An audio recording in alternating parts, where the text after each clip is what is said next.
Kementerian Agama akhirnya memblacklist PT Naila Safa'a Wisata Mandiri dari perusahaan penyelenggara perjalanan umrah.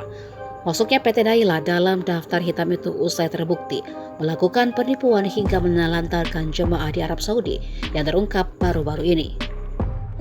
Dengan demikian, informasi terkait travel umrah tersebut sudah dihapus dari daftar PPU berizin resmi Kemenak. Dalam laman resmi kemenak.go.id, PT Naila sudah tidak ditemukan di kanal basis data penyelenggara perjalanan ibadah umrah yang berizin resmi. Diberitakan sebelumnya, Kementerian Agama mengaku kecolongan terkait kasus jemaah yang ditipu hingga ditelantarkan di Arab Saudi untuk umrah baru-baru ini. Jamaah itu mengikuti travel umrah PT Naila Safa'a Wisata Mandiri.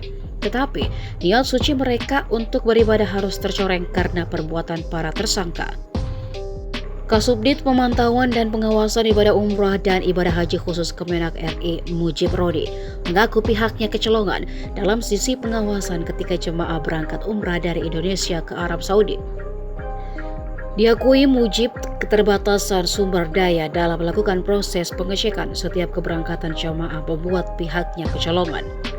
Terkait proses pengawasan, pihaknya hanya memastikan para jemaah telah sesuai dengan jumlahnya, termasuk dari sisi maskapai, tiket hingga visa jemaah yang akan dicek.